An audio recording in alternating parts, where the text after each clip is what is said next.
முறைகேடுகளோடு மே 5ஆம் தேதி நடத்தப்பட்ட நீட் தேர்வை ரத்து செய்ய கோரிக்கை. டெல்லி ஜந்தர் மந்தரில் மாணவர்கள் திரண்டு ஆர்ப்பாட்டம்.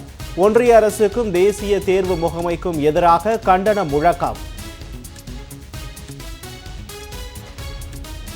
முதுநிலை நீட் தேர்வு ஒத்திவைக்கப்பட்டதால் ஆயிரக்கணக்கான மருத்துவர்கள் மிகுந்த விரக்தி அடைந்துள்ளனர். முதலமைச்சர் மு.க.ஸ்டாலின் கண்டனம்.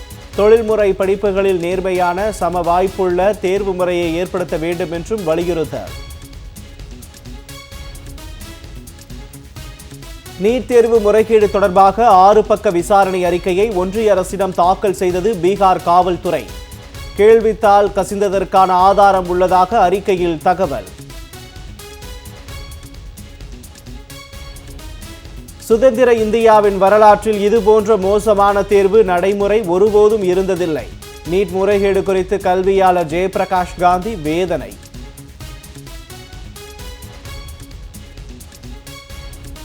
நீட் தேர்வு மோசடிக்கு பொறுப்பேற்று ஒன்றிய கல்வி அமைச்சர் தர்மேந்திர பிரதான் ராஜினாமா செய்ய வேண்டும். சமூக சமத்துவத்திற்கான மருத்துவர்கள் சங்கம் வலியுறுத்தல்.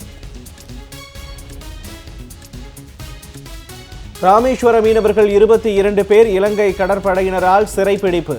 வலைகளை சேதப்படுத்தி மீனவர்களை விரட்டி அடித்தும் அராஜகம். பிரதமர் மோடி தொடங்கி வைத்த அயோத்தி ரயில் நிலையத்தின் சுற்றுச்சுவர் 6 மாதத்தில் இடிந்து விழுந்ததால் அதிர்ச்சி. தரமற்ற கட்டுமானமே காரணம் என பொதுமக்கள் புகார். பீகாரில் அடுத்தடுத்து 2 பாலங்கள் இடிந்த நிலையில் மேலும் ஒரு பாலம் இடிந்து விழுந்ததால் பரபரப்பு. பாஜக மற்றும் ஐக்கிய ஜனதா தள ஆட்சியின் தரமற்ற கட்டுமானம் மற்றும் ஊழலே காரணம் என தேஜஸ்வி குற்றச்சாட்டு.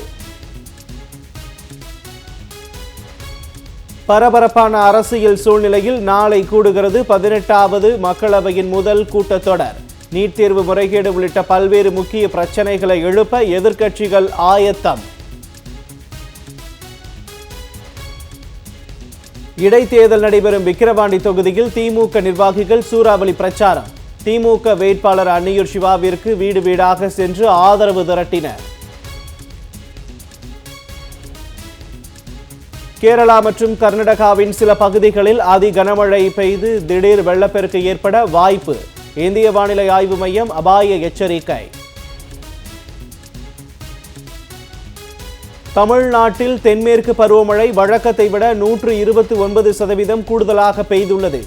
6 மாவட்டங்களில் இன்று கனமழைக்கு வாய்ப்புள்ளதாகவும் சென்னை வானிலை ஆய்வு மையம் தகவல். நீலகிரி கோவை மாவட்ட மலைப்பகுதிகளில் மிக கனமழை பெய்யக்கூடும் என்றும் அறிவிப்பு. கள்ளக்குறிச்சி விஷச்சாராயம் சம்பவம் தொடர்பாக மேலும் 3 பேர் கைது. இதுவரை 12 பேரை கைது செய்து சிபிசிஐடி போலீசார் தீவிர விசாரணை.